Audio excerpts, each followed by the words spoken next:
Allahu Akbar, Allahu Akbar. Allahu Akbar,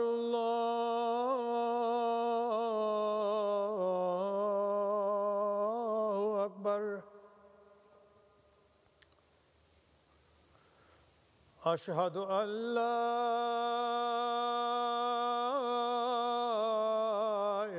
إله إلا الله أشهد أن لا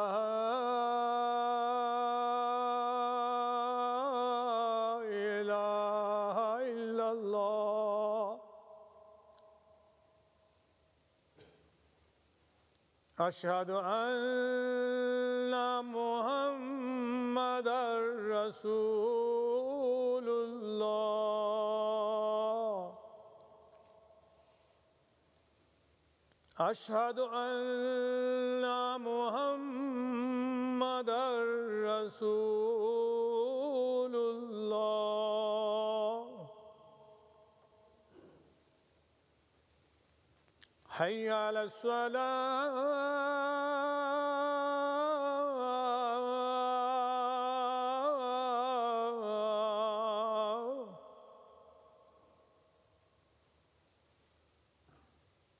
حي على الصلاة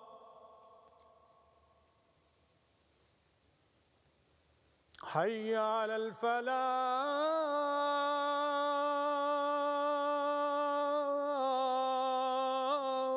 الفلاح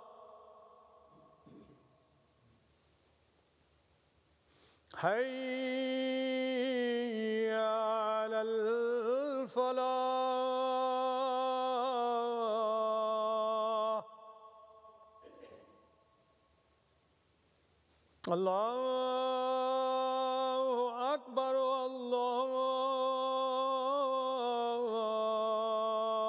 الله أكبر لا إله إلا الله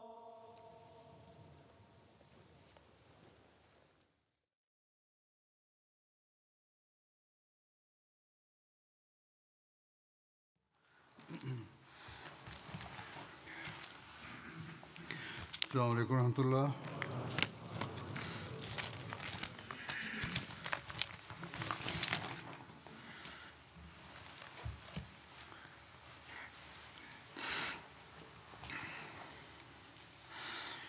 أشهد أن لا إله إلا الله وحده لا شريك له وأشهد أن محمدًا عبده ورسوله أما بعد فأعوذ بالله من الشيطان الرجيم بسم الله الرحمن الرحيم الحمد لله رب العالمين الرحمن الرحيم مالك يوم الدين إياك نعبد وإياك نستعين اهدنا الصراط المستقيم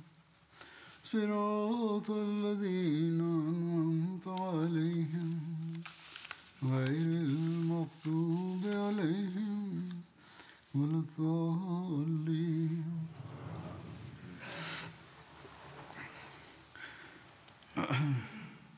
गुज़श्ता जुमा है গত শুক্রবার ज़ी करत का जिक्र हो জি रहा था. কারাদের যুদ্ধ সম্পর্কে আলোচনা হচ্ছিল। जैसा कि बताया था যেমনটি আমি বলেছিলাম, कि हज़रत মহানবী सल्लल्लाहु अलैहि वसल्लम সাল্লাল্লাহু আলাইহি ওয়াসাল্লাম ने अपने এই सऊदी में जाने से पहले যুদ্ধযাত্রার चंद প্রাক্কালে सहाबा को তার কয়েকজন সাহাবীকে শত্রুর অভিমুখে প্রেরণ করেছিলেন। और आप फिर उनके এরপর पीछे তিনি लश्कर लेके সাল্লাল্লাহু আলাইহি ওয়াসাল্লাম তাদের অনুসরণে इस ज़मन में নিজের সেনাদল নিয়ে যাত্রা করেন। এই প্রসঙ্গে আরো লেখা আছে, हज़रत মহানবী সাল্লাল্লাহু আলাইহি ওয়াসাল্লাম साहबा এবং সাহাবীরা যখন আগমন করেন लश्कर में তখন তাদেরকে দেখে শত্রু সেনারা दुश्मन तो পালিয়ে लश्कर যায়। में, यानी दुश्मन के लश्कर ने অর্থাৎ মহানবী সাল্লাল্লাহু আলাইহি ওয়াসাল্লাম এবং সাহাবীদেরকে আসতে দেখে শত্রু সৈন্যরা সেখান থেকে পালিয়ে যায়। মুসলমানরা শত্রু ছাউনির স্থলে পৌঁছলে সেখানে হযরত আবু কাতাদা রাদিয়াল্লাহু তাআলা আনহুর ঘোড়াটি দেখতে পান, যার পায়ের রগ কাটা ছিল। একজন সাহাবী বলেন, হে আল্লাহর রাসূল সাল্লাল্লাহু আলাইহি ওয়াসাল্লাম, घोड़े की तो पूंछें कटी हुई हैं. আবু কাতাদার ঘোড়ার পায়ের রক্ত কেটে ফেলা হয়েছে। মহানবী সাল্লাল্লাহু আলাইহি ওয়াসাল্লাম और दो मरतबा সেটির পাশে দাঁড়িয়ে দুবার বলেন, तेरा भला हो হে আবু কাতাদা, তোমার মঙ্গল হোক, যুদ্ধে তোমার শত্রুর কোনো অভাব নেই। এরপর মহানবী সাল্লাল্লাহু আলাইহি ওয়াসাল্লাম এবং সাহাবীরা সম্মুখে অগ্রসর হয়ে সেই স্থানে পৌঁছান যেখানে হযরত আবু কাতাদা রাদিয়াল্লাহু তাআলা আনহু এবং মাসআদা মল্লযুদ্ধে লিপ্ত হয়েছিল। গত শুক্রবার এই সম্পর্কে উল্লেখ করা হয়েছিল। তারা মনে করেন হযরত আবু কাতাদা রাদিয়াল্লাহু তাআলা আনহু চাদরে আবৃত হয়ে পড়ে আছেন। একজন সাহাবী নিবেদন করেন, হে আল্লাহর রাসূল সাল্লাল্লাহু আলাইহি ওয়াসাল্লাম, মনে হচ্ছে আবু কাতাদা শহীদ হয়ে গেছেন। মহানবী সাল্লাল্লাহু আলাইহি ওয়াসাল্লাম বলেন, আল্লাহ আবু কাতাদার প্রতি দয়া প্রদর্শন করুন, সেই সত্তার কসম যিনি আমাকে সম্মানিত করেছেন। আবু কাতাদা তো শত্রুর পশ্চাৎধাবন করছে এবং রণসঙ্গীত গাইছে। হযরত আবু কাতাদা রাদিয়াল্লাহু তাআলা আনহু বর্ণনা করেন, তারা অর্থাৎ মহানবী সাল্লাল্লাহু আলাইহি ওয়াসাল্লামের কাফেলা বা সেনাদল যখন আমার ঘোড়াকে পায়ের রগ কাটা অবস্থায় দেখতে পায় এবং নিহত ব্যক্তিকে আমার চাদরে আবৃত অবস্থায় দেখতে পান, তখন তারা মনে করেন সম্ভবত আমি শহীদ হয়ে গিয়েছি। হযরত আবু বকর রাদিয়াল্লাহু তাআলা আনহু এবং হযরত ওমর রাদিয়াল্লাহু তাআলা আনহু তাড়াতাড়ি এগিয়ে গিয়ে চাদর সরালে মাসাদার চেহারা তারা দেখতে পান। তারা উভয়ে বলেন, আল্লাহু আকবার, আল্লাহ ও তার রাসূল সত্য বলেছেন। হে আল্লাহর রাসূল সাল্লাল্লাহু আলাইহি ওয়াসাল্লাম, এ তো মাসাদা। তখন সাহাবীরাও তাকবীর বলেন। এর অল্প কিছুক্ষণ পরই হযরত আবু কাতাদা রাদিয়াল্লাহু তাআলা আনহু উটের পাল হাঁকিয়ে মহানবী সাল্লাল্লাহু আলাইহি ওয়াসাল্লামের সমীপে উপস্থিত হন। মহানবী সাল্লাল্লাহু আলাইহি ওয়াসাল্লাম বলেন, হে আবু কাতাদা, তুমি সাফল্যমণ্ডিত হয়েছো। আবু কাতাদা অশ্বারোহীদের সর্দার, আবু কাতাদা অশ্বারোহীদের নেতা। হে আবু কাতাদা, আল্লাহ তোমার মাঝে কল্যাণ সৃষ্টি করুন। অপর এক রিওয়ায়াতে আছে যে মহানবী সাল্লাল্লাহু আলাইহি ওয়াসাল্লাম বলেন, তোমার সন্তান সন্ততিকে প্রজন্ম পরম্পরায় কল্যাণমণ্ডিত করুন। এরপর মহানবী সাল্লাল্লাহু আলাইহি ওয়াসাল্লাম বলেন, হে আবু কাতাদা, তোমার চেহারায় একই হয়েছে। হযরত আবু কাতাদা রাদিয়াল্লাহু তাআলা আনহু বলেন, আমি বললাম, আমার পিতামাতা আপনার জন্য নিবেদিত। আমার এখানে একটি তীর লেগেছিল বা একটি তীর বিদ্ধ হয়েছিল। সেই সত্তার কসম যিনি আপনাকে সম্মানিত করেছেন, আমার ধারণা ছিল যে আমি তীরটি বের করে ফেলেছি। মহানবী সাল্লাল্লাহু আলাইহি ওয়াসাল্লাম বলেন, আবু কাতাদা, আমার কাছে আসো। আমি মহানবী সাল্লাল্লাহু আলাইহি ওয়াসাল্লামের নিকটে যাই। তিনি সাল্লাল্লাহু আলাইহি ওয়াসাল্লাম পরম যত্নে তীরটি বের করে নিজের মুখের লালা সেখানে লাগিয়ে দেন এবং নিজের হাত সেটির উপর রাখেন। হযরত আবু কাতাদা রাদিয়াল্লাহু তাআলা আনহু বলেন, সেই সত্তার কসম যিনি মহানবী সাল্লাল্লাহু আলাইহি ওয়াসাল্লামকে নবুয়ত দান করেছেন, আমার এমন মনে হচ্ছিল আমার যেন কোনো আঘাতই লাগেনি আর ক্ষতও হয়নি। গতবার উল্লেখ করা হয়েছিল হযরত আবু কাতাদা রাদিয়াল্লাহু তাআলা আনহু নিজেই তীর টেনে বের করেছিলেন। তবে হতে পারে সেটির কোনো অংশ বা ফলা ভেতরে রয়ে গিয়েছিল যা মহানবী সাল্লাল্লাহু আলাইহি ওয়াসাল্লাম বের করেন, সেটির চিহ্ন দেখা যাচ্ছিল। আরেক রিওয়ায়াতে আছে মহানবী সাল্লাল্লাহু আলাইহি ওয়াসাল্লাম আবু কাতাদা রাদিয়াল্লাহু তাআলা আনহুকে দেখে বলেন, ए अल्लाह হে আল্লাহ के बालों তার और কেশগুচ্ছ उसकी जेब में बरकत रख ও ত্বকে কল্যাণ দান फरमाया, করো। तुम्हारा चेहरा कामयाब আরো हो বলেন তোমার চেহারা সফলতা कहते লাভ हैं, করেছে, मैंने अर्ज किया, অর্থাৎ তুমি या रसूलल्लाह, সফল হয়েছো। आपका তিনি चेहरा রাদিয়াল্লাহু তাআলা कामयाब বলেন আমি নিবেদন করি হে আল্লাহ जो রাসূল 70 সাল্লাল্লাহু साल की আলাইহি उम्र ওয়াসাল্লাম में हज़रत আপনার अबू চেহারা तालिब की সফল वफ़ात হয়েছে, हुई, অর্থাৎ আপনি সফল হয়েছেন। तभी कहते हैं कि उनके এরপর चेहरे যখন से 70 বছর आप বয়সে चेहरे से হযরত আবু 15 साल কাতাদা के लगते রাদিয়াল্লাহু তাআলা আনহু ইন্তেকাল করেন, नहीं, তখন जवान चेहरा लगता তার চেহারা দেখে মনে হতো যেন তার বয়স 15 বছর, অর্থাৎ তার চেহারা যুবকের মতো इस লাগতো। गज़वे में हज़रत सलमा এই যুদ্ধে হযরত दुश्मन সালামা से রাদিয়াল্লাহু मुकाबले তাআলা আনহু का जिक्र यूं मिलता है। জুকারাদে শত্রুর সাথে লড়াইয়ের সালামা উল্লেখ कहते हैं, এভাবে পাওয়া যায় मैं दुश्मन के पीछे যে হযরত दौड़ता সালামা जा रहा था। রাদিয়াল্লাহু তাআলা আনহু বলেন यहाँ तक আমি कि শত্রুর मुझे उस পশ্চাদ্ধাবনে जात की ছুটছিলাম, এমনকি जिसने সেই সত্তার হুজুর কসম সাল্লাল্লাহু যিনি আলাইহি মহানবী ওয়াসাল্লাম সাল্লাল্লাহু আলাইহি ওয়াসাল্লামকে সম্মানিত मुझे आप করেছেন। पीछे এক साहब পর্যায়ে अपने আমি पीछे আমার পেছনে কোনো साहबा नजर সাহাবীকে नहीं आ रहे थे। দেখতে পাচ্ছিলাম না, और ना ही আর मुझे তাদের उनका ছুটে गरदो আসার गुबार नजर आ रहा। উড়ন্ত ধূলিকণাও দেখা যাচ্ছিল दुश्मन না। गुरूब आफ्ताब से पहले एक घाटी में पहुंच শত্রুরা गया। সূর্যাস্তের পূর্বেই जहाँ একটি जूकारात ঘাটিতে नाम का एक পৌঁছে चश्मा যায়, था। যেখানে জুকারাত নামক একটি उन्होंने ঝর্ণা वहाँ से ছিল। पानी তারা पीना সেখান चाहा। থেকে পানি পান করতে तो চায়। उन्होंने मुझे देखा, তখন তারা तो দেখে मैं उनके যে আমি पीछे ही তাদের हूँ। পেছনেই রয়েছি, तो वो তখন उससे তারা हट गए। সেখান থেকে সরে যায়। सूर्य गुरूब हो चुका था। সূর্যাস্ত হয়ে मैंने গিয়েছিল। एक शख्स को देखा, আমি এক ব্যক্তিকে उसे দেখে तीर তীর मारा। নিক্ষেপ করি। সকালেও আমি তাকে উদ্দেশ্য করে তীর নিক্ষেপ করেছিলাম, এখন দ্বিতীয়বার তীর নিক্ষেপ করি, আর দুটি তীরই তার শরীরে বিদ্ধ হয়। সে দুটি ঘোড়া ফেলে পালিয়ে যায়। তখন আমি সেই দুটিকে আটক করি। ইতিমধ্যে মহানবী সাল্লাল্লাহু আলাইহি ওয়াসাল্লাম পৌঁছে গিয়েছিলেন, তাই সেগুলোকে মহানবী সাল্লাল্লাহু আলাইহি ওয়াসাল্লামের সমীপে হাঁকিয়ে নিয়ে আসি। মহানবী সাল্লাল্লাহু আলাইহি ওয়াসাল্লামের জুকারাত পৌঁছানো সম্পর্কে বর্ণিত হয়েছে। হযরত সালামা রাদিয়াল্লাহু তাআলা আনহু বলেন মহানবী সাল্লাল্লাহু আলাইহি ওয়াসাল্লাম এশার নামাজের সময় পৌঁছান এবং ঝর্ণার কাছে শিবির স্থাপন করেন, যেখানে আমি শত্রুদের প্রতিহত করেছিলাম। তিনি সাল্লাল্লাহু আলাইহি ওয়াসাল্লাম সবগুলো উট এবং শত্রুদের কাছ থেকে যা আমি ছিনিয়ে নিয়েছিলাম সবকিছু নিজের দায়িত্বে নিয়ে নিয়েছিলেন। হযরত বিলাল রাদিয়াল্লাহু তাআলা আনহু সেই উটগুলোর মাঝ থেকে একটি উট জবাই করেন, যা শত্রুদের কাছ থেকে ছিনিয়ে নেওয়া হয়েছিল, এবং মহানবী সাল্লাল্লাহু আলাইহি ওয়াসাল্লামের জন্য এর কলিজা ও কুজের মাংস ভুনা করেন। হযরত সাদ বিন ওবাদা রাদিয়াল্লাহু তাআলা আনহু খেজুর বোঝাইকৃত 10টি উট প্রেরণ করেন, যা তিনি সাল্লাল্লাহু আলাইহি ওয়াসাল্লাম জুকারাত নামক স্থানে লাভ করেন বা প্রাপ্ত হন। হযরত সালামা রাদিয়াল্লাহু তাআলা আনহু বলেন আমি নিবেদন করি আমি শত্রুদের পানি নিতে বাধা দিয়েছিলাম, তাই তারা তৃষ্ণার্ত ছিল। তিনি সাল্লাল্লাহু আলাইহি ওয়াসাল্লাম যদি আমাকে 100 মুজাহিদ সহ প্রেরণ করেন, তাহলে আমি তাদের পশ্চাৎধাবন করে তাদের সকল গুপ্তচরকে হত্যা করব। তিনি সাল্লাল্লাহু আলাইহি ওয়াসাল্লাম হাসতে থাকেন, এমনকি আগুনের আলোয় তার পবিত্র দাঁত দৃশ্যমান হচ্ছিল। তিনি সাল্লাল্লাহু আলাইহি ওয়াসাল্লাম বলেন সালামা তুমি কি সত্যি এমনটি করতে পারবে? আমি নিবেদন করি যিনি আপনাকে সম্মান দিয়েছেন সেই সত্তার কসম, জি হ্যাঁ অবশ্যই করতে পারবো। তিনি সাল্লাল্লাহু আলাইহি ওয়াসাল্লাম বলেন মালাকতা ফাসজে, অর্থাৎ তুমি যদি তাদেরকে কাবু করতে পারো তাহলে তাদের প্রতি কোমল ব্যবহার করো। এটি আরবের প্রবাদের মধ্যে হতে একটি প্রবাদ, যার অর্থ হলো সর্বোত্তম ক্ষমা হলো নম্রতা প্রদর্শন করো এবং কঠোরতা পরিহার করো। তারা যদি চলে যায় তাহলে চলে যাক, এখন আর তাদের পিছু নেওয়ার প্রয়োজন নেই। এই যুদ্ধে ঘটে যাওয়া আরেকটি ঘটনার বর্ণনা করতে গিয়ে হযরত সালামা রাদিয়াল্লাহু তাআলা আনহু বলেন সকালে মহানবী সাল্লাল্লাহু আলাইহি ওয়াসাল্লাম বলেন আজকের সর্বোত্তম অশ্বারোহী আবু কাতাদা এবং সর্বোত্তম পদাতিক সালামা বিন আকবা।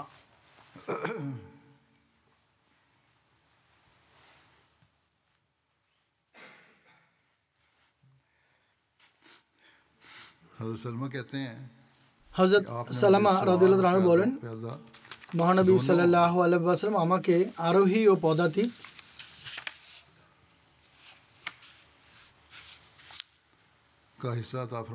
উভয়ের অংশ প্রদান করেন, অর্থাৎ দুজনের অংশ প্রদান করেন। এরপর আমাকে তার উটনিতে নিজের পেছনে আরোহণ করান। এই সফরে হযরত সালামা রাদিয়াল্লাহু তাআলা আনহুর আরও একটি ঘটনা বা রিওয়ায়াতের উল্লেখ পাওয়া যায়। হযরত সালামা রাদিয়াল্লাহু তাআলা আনহু বলেন মদিনায় ফেরত আসার সময় আমরা যখন মদিনার কাছাকাছি পৌঁছি তখন একজন আনসারী সাহাবী তিনি অনেক দ্রুত দৌড়াতে পারতেন।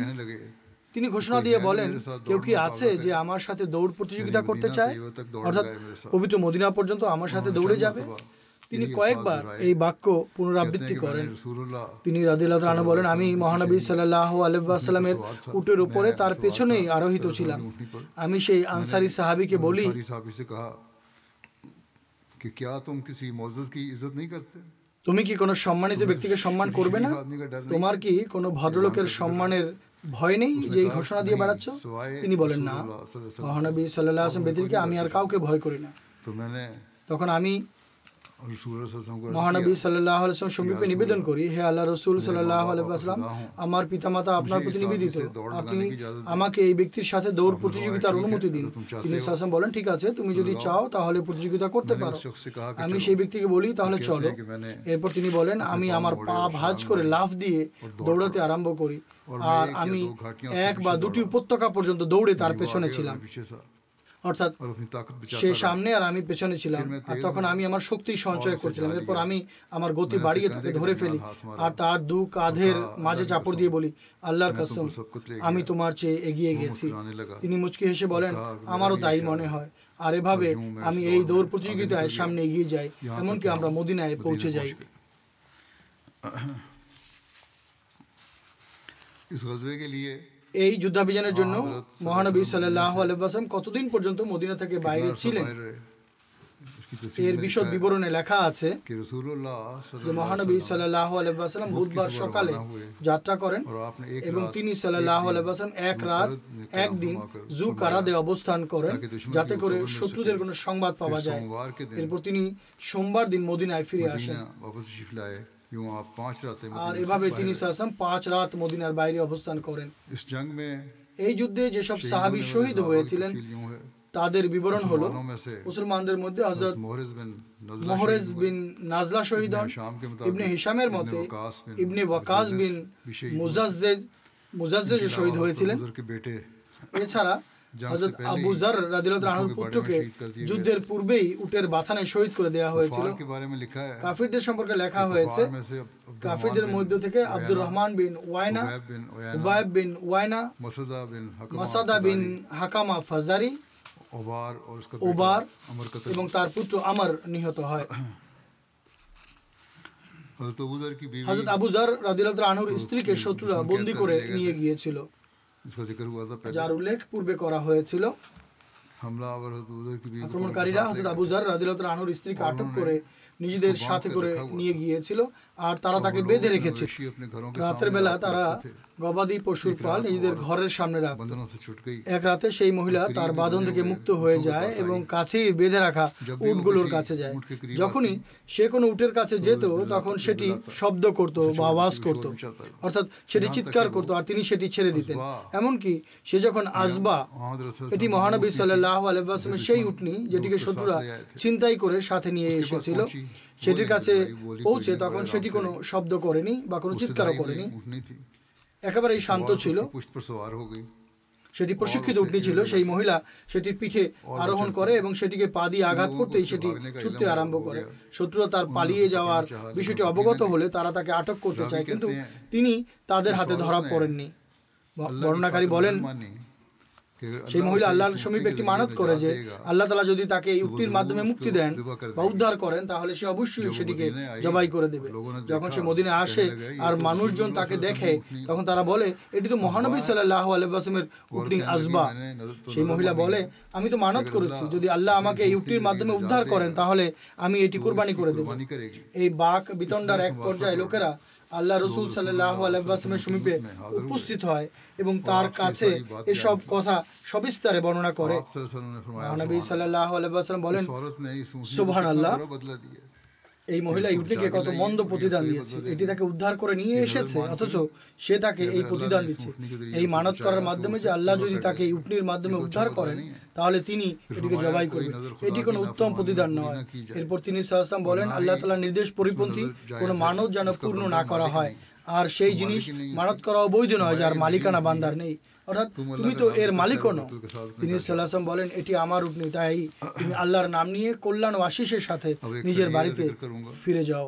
এখন একটি সেনাভিযান উল্লেখ করব। এটিকে নাজদ অভিমুখে হযরত আব্বান বিন সাঈদ রাদিয়াল্লাহু তাআলা আনহুর সেনাভিযান বলা হয়।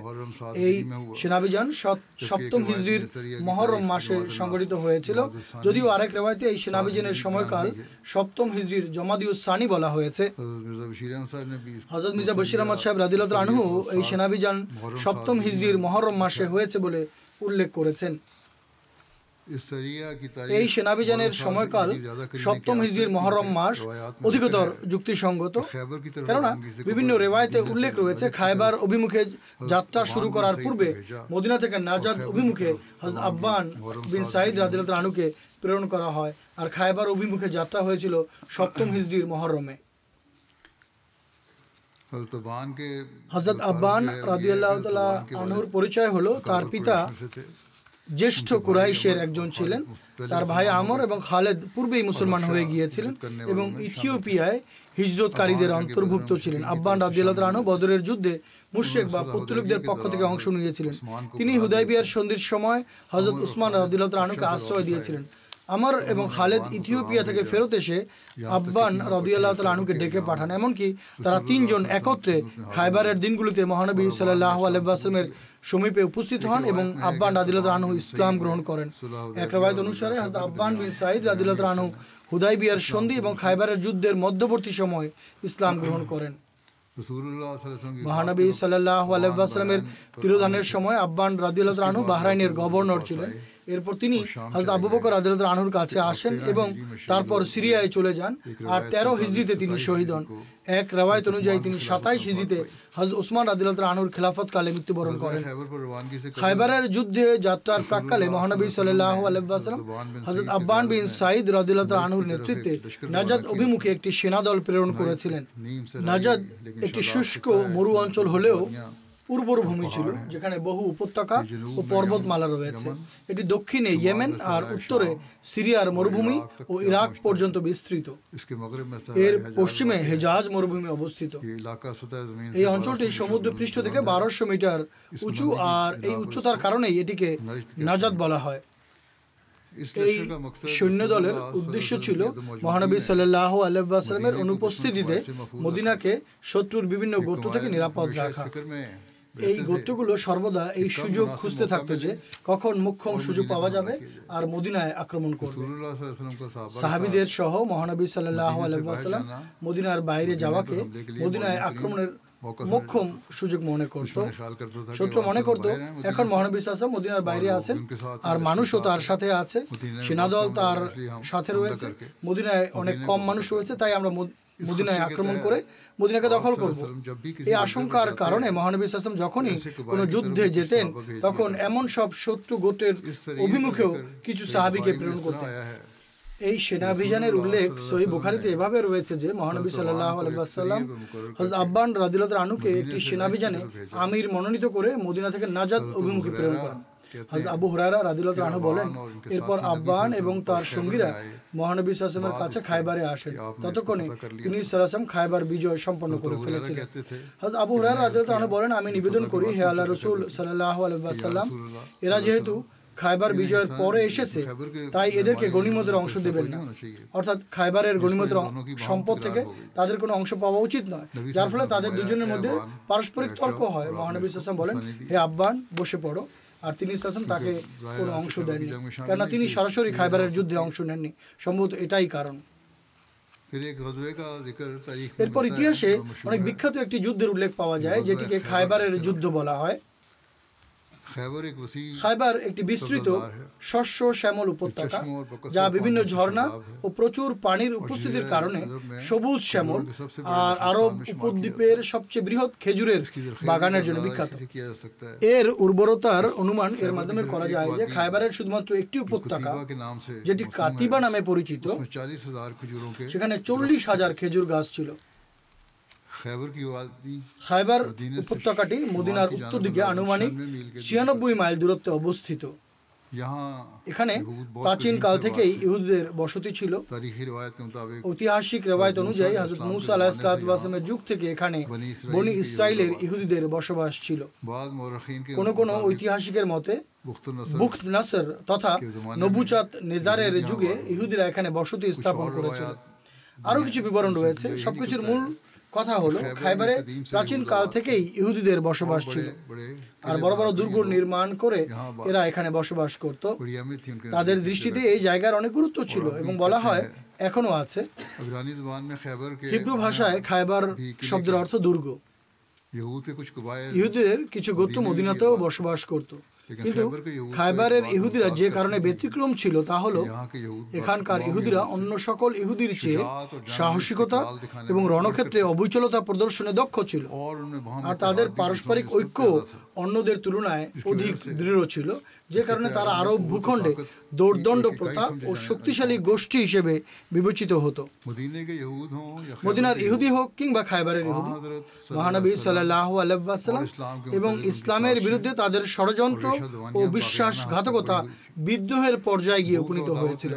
বিদ্বেষ ও শত্রুতায় ক্রমবর্ধমান এই জাতি ইসলাম এবং মহানবী সাল্লাল্লাহু আলাইহি ওয়াসাল্লামের পবিত্র সত্তাকে ধ্বংস করার জন্য নিজেদের সকল শক্তি সামর্থ্য নিয়োজিত করতে কিছু আর বাকি রাখেনি। অথচ এর বিপরীতে মহানবী সাল্লাল্লাহু আলাইহি ওয়াসাল্লাম মদিনার ইহুদিদের সাথে সর্বদা কোমল ব্যবহার করেছেন, তাদের সাথে সন্ধি চুক্তি করেছেন, এবং তারা যখনই চুক্তি ভঙ্গ করত কিংবা বিরুদ্ধাচরণ করত তখন মহানবী সাল্লাল্লাহু আলাইহি ওয়াসাল্লাম সর্বপ্রথম তাদেরকে ক্ষমা ও মার্জনা করার চেষ্টাই করতেন। এমনকি তারা অসংখ্যবার মহানবী সাল্লাল্লাহু আলাইহি ওয়াসাল্লামকে হত্যা করার চেষ্টাও করেছিল। চুক্তি ভঙ্গ করে বহির শক্তিকে মদিনায় আক্রমণ করতে সাহায্য করেছে, যার বিচারে শাস্তি স্বরূপ সকল ইহুদিকে যদি কঠোর শাস্তিও প্রদান করা হতো তবে তা একেবারেই ন্যায় বিচার বলে পরিগণ্য হতো। কিন্তু মহানবী সাল্লাল্লাহু আলাইহি ওয়াসাল্লামের অনুপম ক্ষমা ও অনুগ্রহের মান এমন ছিল যে এত কিছুর পরও তাদের জানমালের এমন নিরাপত্তা বিধান করেছেন যে কেবল মদিনা থেকে নির্বাসিত করে বলেছেন, সাথে করে যা কিছু নিয়ে যেতে চাও নিতে পারো। মহানবী সাল্লাল্লাহু আলাইহি ওয়াসাল্লামের উদ্দেশ্য যদি নাউজুবিল্লাহ বল প্রয়োগ হতো তাহলে মদিনার ইহুদিদের বারবার চুক্তি ভঙ্গের কারণে তাদেরকে কখনো ক্ষমা করতেন না। মহানবী সাল্লাল্লাহু আলাইহি ওয়াসাল্লামের উদ্দেশ্য যদি রক্তপাত করা হতো তাহলে বনু কায়নুকা এবং বনু নজিরকে কখনো প্রাণের নিরাপত্তা প্রদান করে মদিনা থেকে নিরাপদে চলে যেতে দিতেন না। মহানবী সাল্লাল্লাহু আলাইহি ওয়াসাল্লামের উদ্দেশ্য যদি ধন সম্পদ অর্জন করা হতো তাহলে বনু নজির, যাদেরকে আরব উপদ্বীপে সবচেয়ে সম্পদশালী গোষ্ঠী মনে করা হতো, কখনো সোনা রূপা মশক ও বড় বড় থলে ভর্তি করে মদিনাবাসীর সামনে তাদেরকে দেখিয়ে দেখিয়ে নিয়ে যেতে পারত না। আর যে সদাচার, অনুগ্রহ, ক্ষমা ও মার্জনাপূর্ণ ব্যবহার মহানবী সাল্লাল্লাহু আলাইহি ওয়াসাল্লাম মদিনার সেসব ইহুদির সাথে করেছিলেন, এতে খায়বারে বসতি স্থাপনের পর এসব লোকের উচিত ছিল ইসলাম ও এর প্রতিষ্ঠাতার অনুকূলে শান্তিপূর্ণ ও নিরাপত্তার পরিবেশে বসবাস করা। মদিনা থেকে নির্বাসিত হবার পর মদিনার ইহুদিদের একটি অংশ খায়বারে গিয়ে বসবাস করতে আরম্ভ করেছিল, কিন্তু খায়বার যা কিনা প্রথম থেকেই বৃহৎ সমর শক্তি সম্পন্ন ছিল তা এখন মুসলমানদের বিরুদ্ধে ভয়ঙ্কর ষড়যন্ত্রের কল কাঠি নাড়ার কেন্দ্রে পরিণত হয়।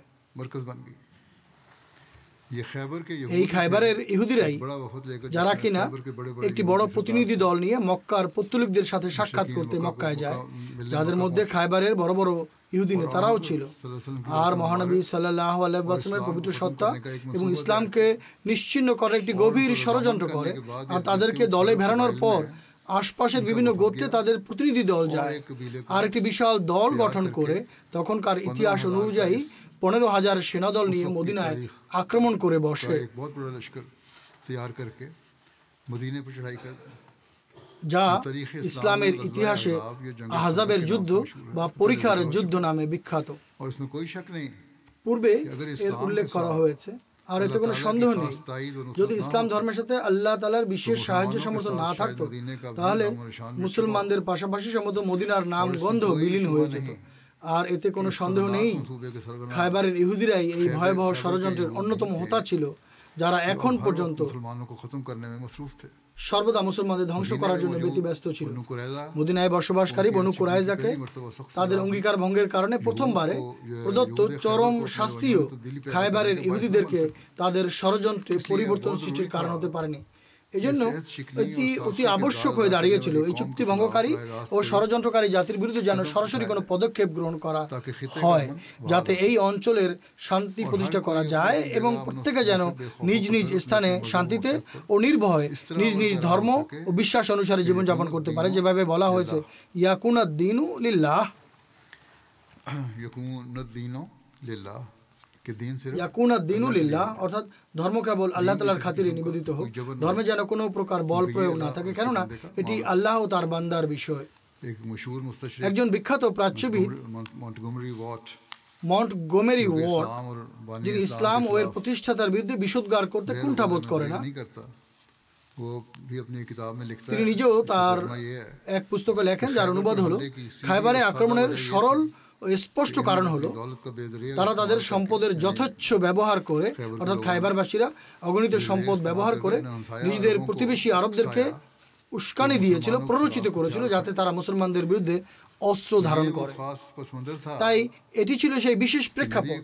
মহানবী সাল্লাল্লাহু আলাইহি ওয়াসাল্লাম ঐশী নির্দেশ অনুসারে খায়বার অভিমুখে অগ্রসর হওয়ার সিদ্ধান্ত গ্রহণ করেন। আল্লামা ইবনে সাদ লিখেন, साद ने लिखा है कि गज़वा खैबर খায়বারের যুদ্ধ 7ম হিজরির জমাদিউল আউয়াল মাসে সংঘটিত হয়। ইবনে উকবা ও আল্লামা ইবনে ইসহাকের মতে মহানবী সাল্লাল্লাহু আলাইহি ওয়াসাল্লাম জিলহজ মাসে হুদায়বিয়া থেকে মদিনায় ফেরত আসেন এবং তিনি সাল্লাল্লাহু আলাইহি ওয়াসাল্লাম মদিনাতে প্রায় 20 রাত অবস্থান করেন। এরপর খায়বার অভিমুখে যাত্রা করেন, আর এটি ছিল মুহররম মাস।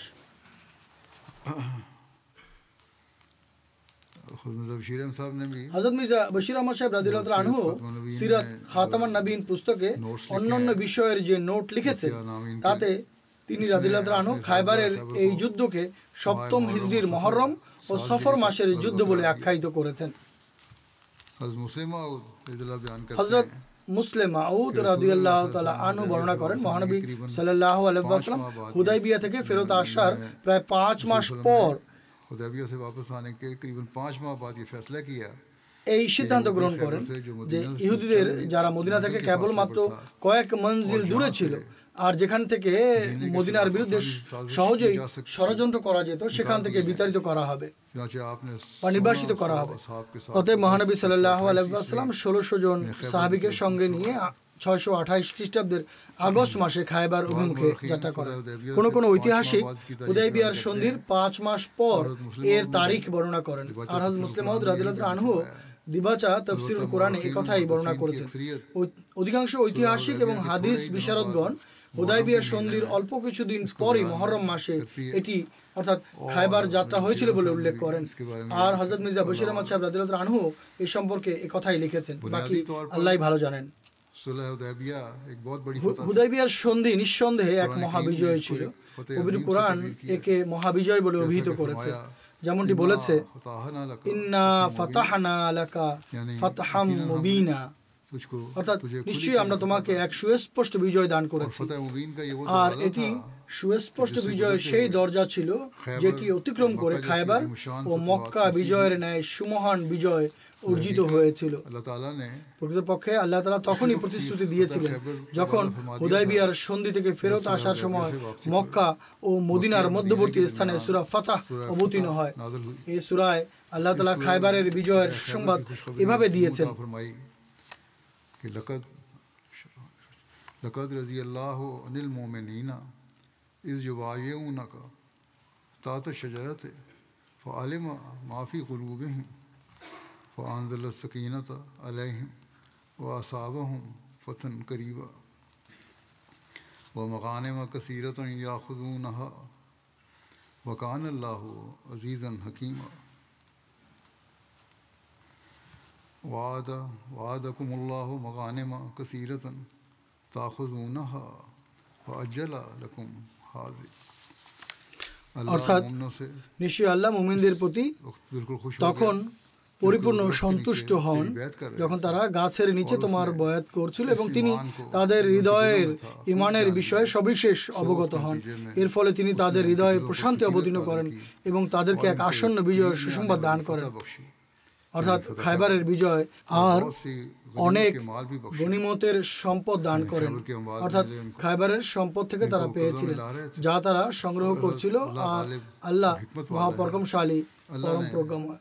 আল্লাহ তোমাদেরকে আরো বিপুল পরিমাণ যুদ্ধলব্ধ সম্পদের প্রতিশ্রুতি দিয়েছেন যা তোমরা লাভ করবে।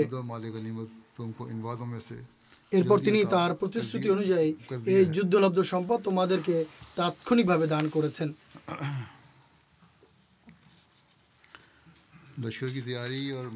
সেনাবাহিনীর প্রস্তুতি এবং মদিনায় একজন নায়েব তথা স্থলাভিষিক্ত নিয়োগের বিশদ বিবরণ এভাবে বর্ণিত হয়েছে যে মহানবী সাল্লাল্লাহু আলাইহি ওয়াসাল্লাম যখন খায়বার অভিমুখে যাওয়ার জন্য ঘোষণা প্রদান করেন তখন তিনি ঘোষণা করান যে যারা হুদায়বিয়ার সন্ধিতে অংশগ্রহণ করেছিলেন কেবল তারাই তার সাথে যাবেন। এক রাওয়ায়াত অনুযায়ী মহানবী সাল্লাল্লাহু আলাইহি ওয়াসাল্লাম বলেন, যারা গনিমতের সম্পদ লাভের উদ্দেশ্যে বের হচ্ছে তারা যেন আমার সাথে যাত্রা না করে, আমার সাথে কেবল তারাই যাত্রা করবে যারা জিহাদের আগ্রহ রাখে। ইবনে হিশামের মতে হযরত নুমাইলা বিন আব্দুল্লাহ লাইসি রাদিয়াল্লাহু তাআলা আনহুকে মহানবী সাল্লাল্লাহু আলাইহি ওয়াসাল্লাম মদিনায় নিজের স্থলাভিষিক্ত নিযুক্ত করেন। অন্যদিকে ইমাম বুখারীর মতে তিনি সাল্লাল্লাহু আলাইহি ওয়াসাল্লাম হযরত সিবাহ বিন উরফাতা রাদিয়াল্লাহু তাআলা আনহুকে নায়েব বা স্থলাভিষিক্ত নিযুক্ত করেছিলেন। আল্লামা ইবনে ইসহাক এবং ইবনে সাদ রাদিয়াল্লাহু তাআলা আনহু বর্ণনা করেন, সর্বপ্রথম পতাকার উল্লেখ পাওয়া যায় খায়বারের যুদ্ধে। এর পূর্বে কেবল ছোট ছোট নিশান বা ঝান্ডা ব্যবহৃত হতো।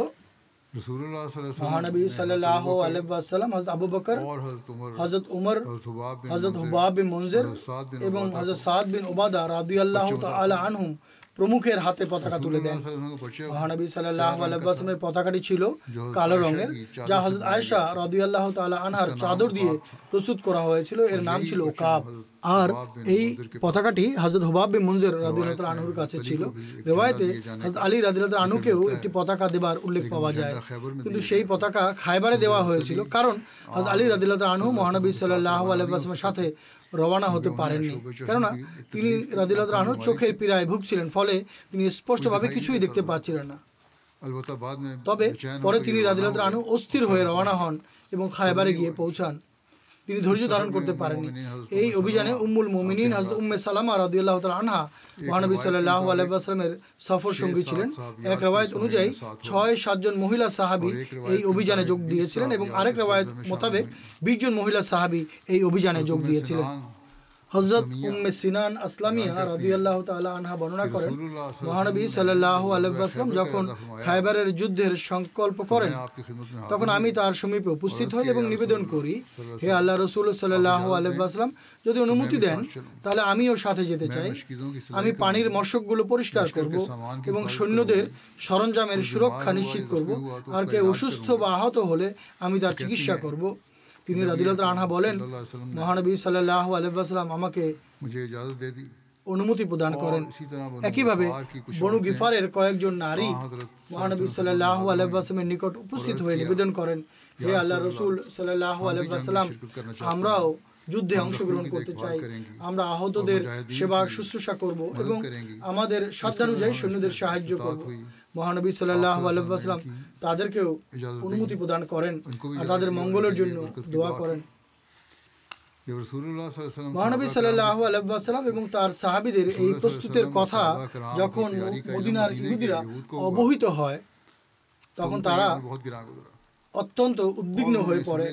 তারা অনুধাবন করে যদি মহানবী সাল্লাল্লাহু আলাইহি ওয়াসাল্লাম খায়বারে প্রবেশ করেন তাহলে খায়বার ধ্বংস হয়ে যাবে, যেভাবে বনু কায়নুকা, বনু নজির ও বনু কুরাইজা ধ্বংস হয়েছিল। মদিনার ইহুদিরা যথেষ্ট সম্পদশালী ছিল এবং মদিনার মুসলমানরা আর্থিক অসচ্ছলতার কারণে তাদের কাছ থেকে ঋণ গ্রহণ করত। তখন খায়বারের ইহুদিদের স্বার্থের কথা চিন্তা করে মদিনার ইহুদিরা মুসলমানদেরকে উত্ত্যক্ত এবং বিরক্ত করা ও যুদ্ধ থেকে বিরত রাখার জন্য দ্রুত নিজেদের দেওয়া ঋণ ফেরত চাইতে আরম্ভ করে।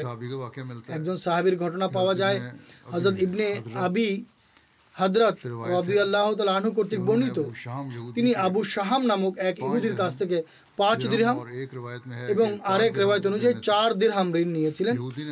সেই ইহুদি ঋণের অর্থ ফেরত চাইলে ইবনে আবি হাদরাত রাদিয়াল্লাহু তাআলা আনহু তাকে বলেন, আমাকে কিছুটা সময় দাও, আমি খায়বার থেকে ফিরে এসে ইনশাআল্লাহ তোমার প্রাপ্য অর্থ তোমাকে বুঝিয়ে দেব। না, আল্লাহ তাআলা তার রাসূল সাল্লাল্লাহু আলাইহি ওয়াসাল্লামকে প্রতিশ্রুতি দিয়েছেন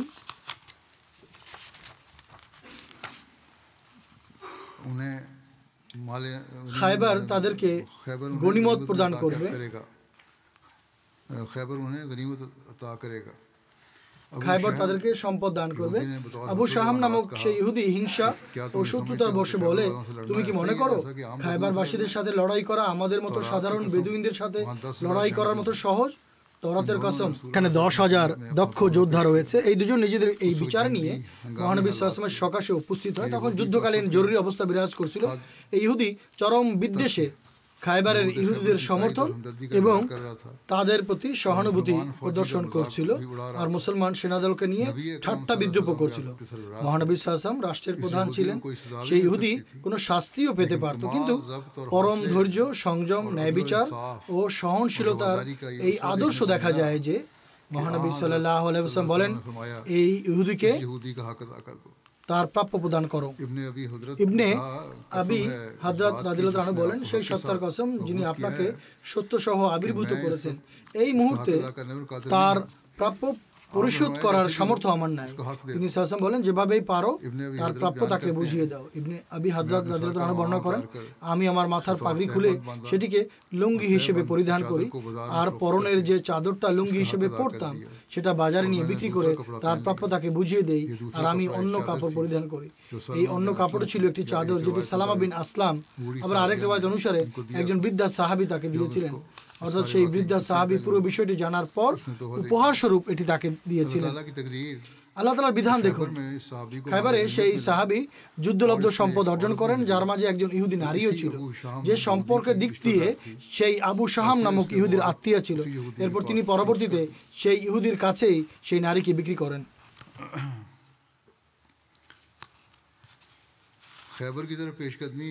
খায়বার অভিমুখে অগ্রসর হবার সংবাদ পেয়ে মদিনার ইহুদিরা মুসলমানদের সাথে কেবলমাত্র ঈর্ষা, শত্রুতা ও বিদ্বেষপূর্ণ আচরণ করেই ক্ষান্ত হয়নি, বরং আশজা গোত্রের একজন বেদুইনকে ভাড়া করে তৎক্ষণাৎ মুসলমানদের যুদ্ধের প্রস্তুতির ও প্রয়োজনীয় তথ্যাদি সহ খায়বারের ইহুদিদের নিকট প্রেরণ করে, আর সাথে আরো বলে পাঠায় তারা যেন নির্ভয়ে মুসলমানদের বিরুদ্ধে লড়াই করে।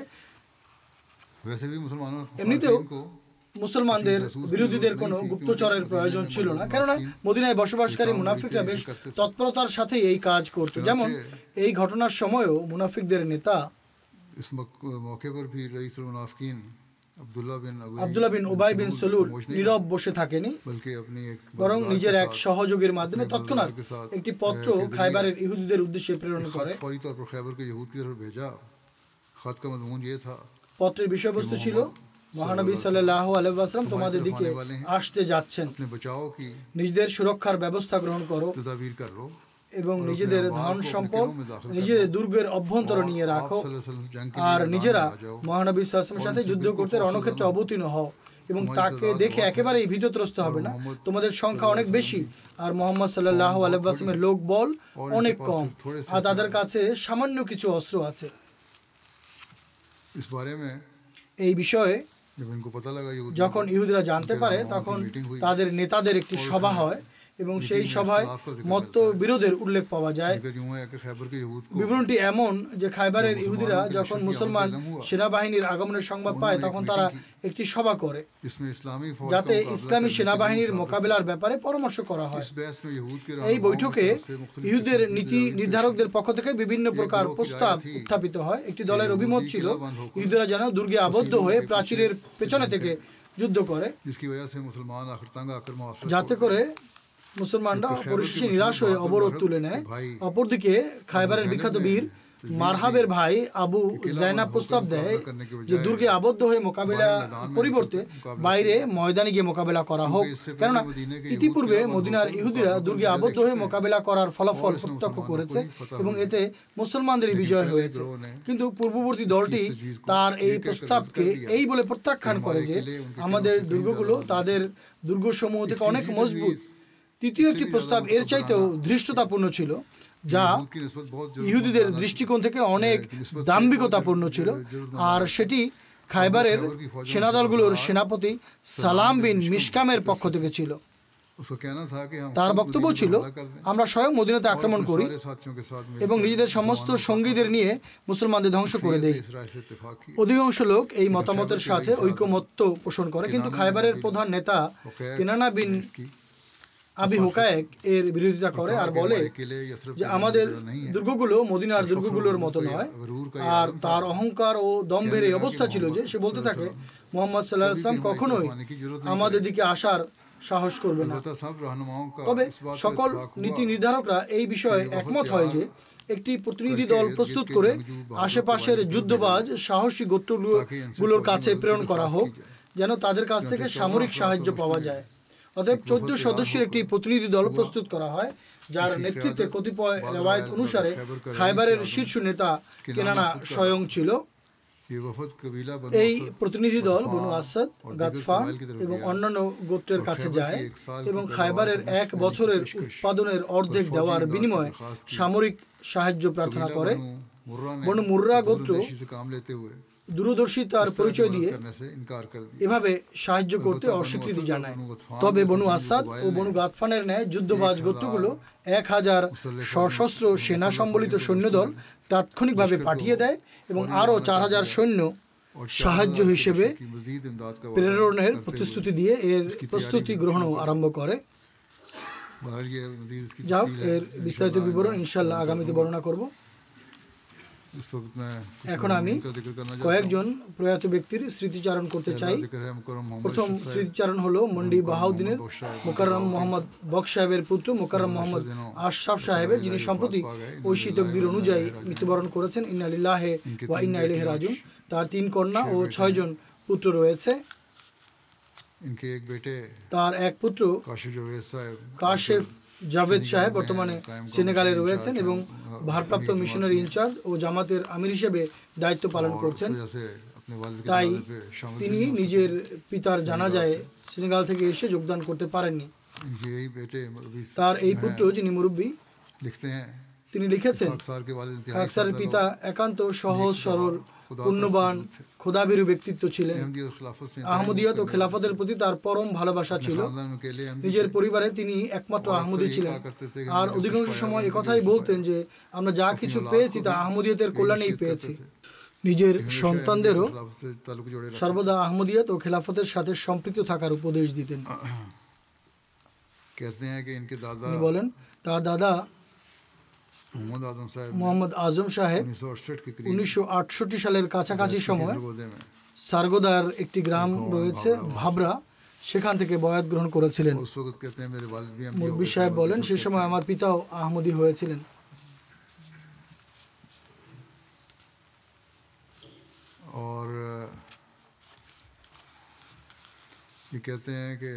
তিনি বলেন এরপর মায়ের দিক থেকে তিনি একমাত্র ভাই ছিলেন।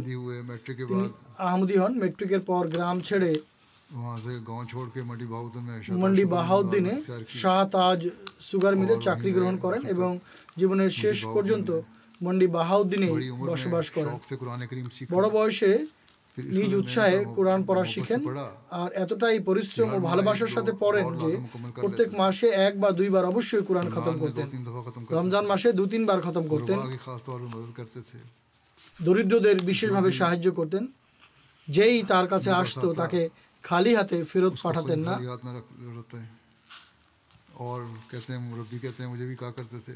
মুরব্বী সাহেব বলেন তিনি আমাকেও বলতেন যে আল্লাহ তাআলা আমাদের উপর যে অনুগ্রহ করছেন তা তোমার ওয়াকফের কল্যাণের কারণেই করছেন।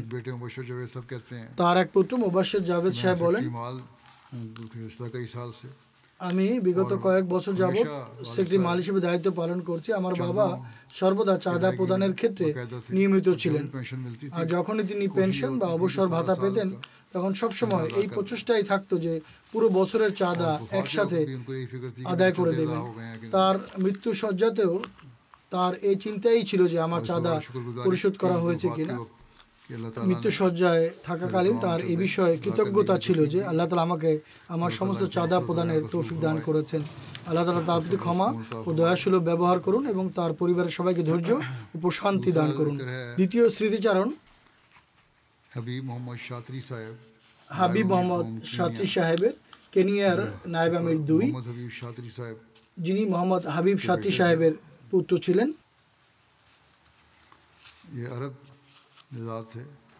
তিনি আরব বংশোদ্ভূত ছিলেন।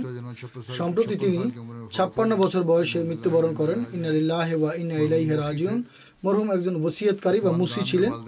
শোক সন্তপ্ত পরিবারে পিতামাতা ছাড়া স্ত্রী এবং 3 সন্তান রয়েছে। কেনিয়া জামাতের আমির মাহমুদ তাহের সাহেব বলেন, মরহুমের পূর্বপুরুষরা ইয়েমেনের অধিবাসী ছিলেন আর তার পিতা হাবিব সাত্রী সাহেব আগস্ট 1982 সনে বয়াত করেন এবং অত্যন্ত নিষ্ঠাবান আহমদী ছিলেন। আর মরহুম তার বড় পুত্র ছিলেন।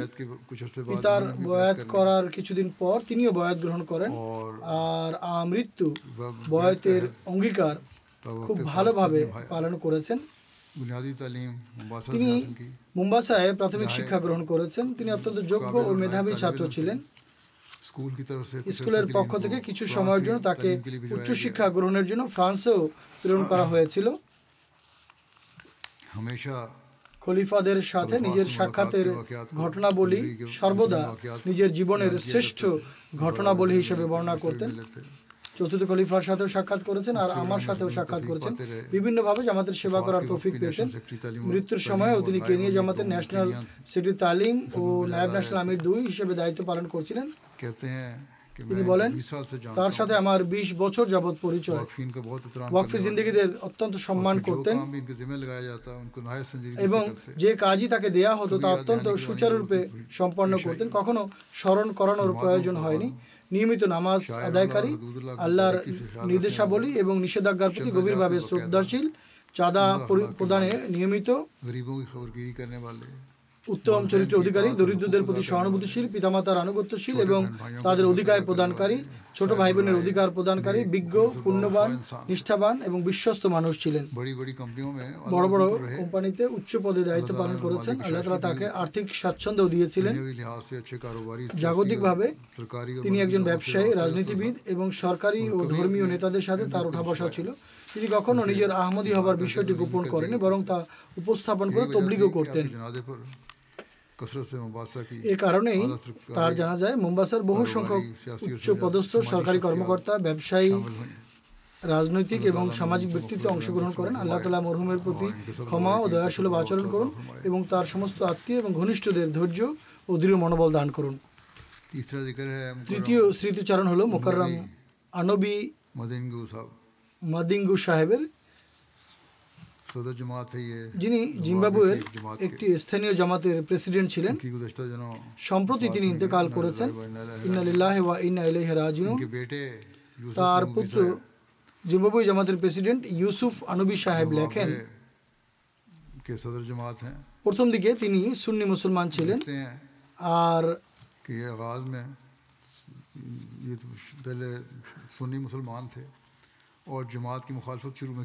আমাদের জামাতের বিরোধিতা করতেন, অর্থাৎ আহমদী জামাতের বিরোধিতা করতেন, কিন্তু তার হৃদয়ে ইসলামের প্রতি গভীর ভালোবাসা ছিল। প্রথমে তিনি মালাভিতে ছিলেন। সেখানে যখন থাকতেন তখন তার অনেক বিরোধিতা ছিল। পরবর্তীতে জিম্বাবুয়েতে স্থানান্তরিত হন।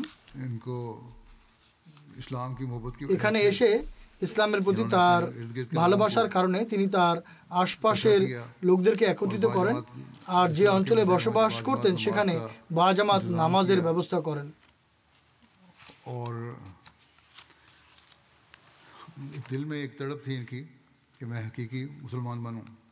আর তার হৃদয়ে এক উৎকণ্ঠা ছিল যে আমি একজন প্রকৃত মুসলমান হব।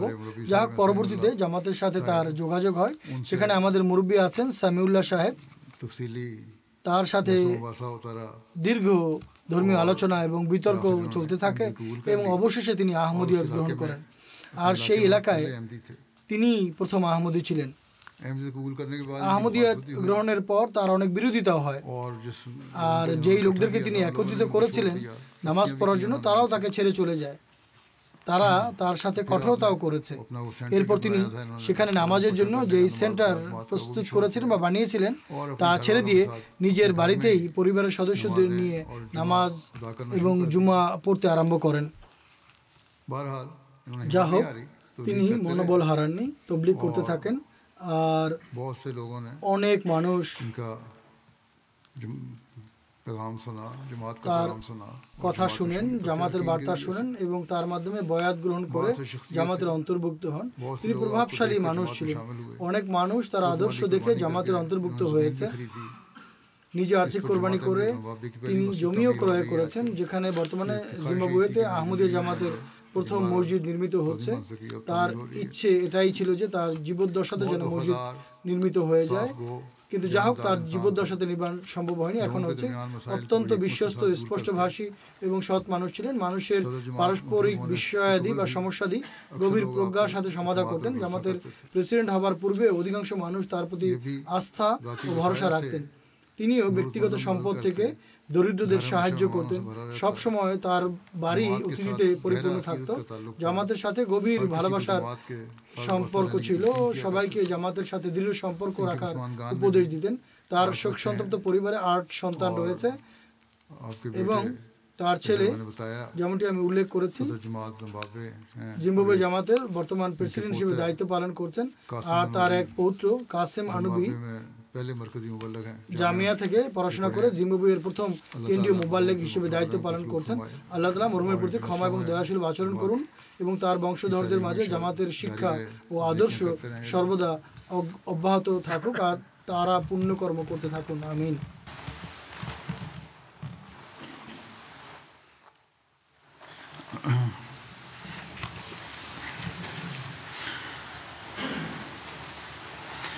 الحمد لله نحمده ونستعينه ونستغفره ونؤمن به ونتوكل عليه ونعوذ بالله من شرور أنفسنا ومن سيئات أعمالنا من يهده الله فلا مضل له ومن يضلل فلا هادي له ونشهد أن لا إله إلا الله ونشهد أن محمدا عبده ورسوله عباد الله رحمكم الله إن الله يأمر بالعدل والإحسان وإيتاء ذي القربى وينهى عن الفحشاء والمنكر والبغي يعظكم لعلكم تذكرون اذكروا الله يذكركم وادعوه يستجب لكم ولذكر الله أكبر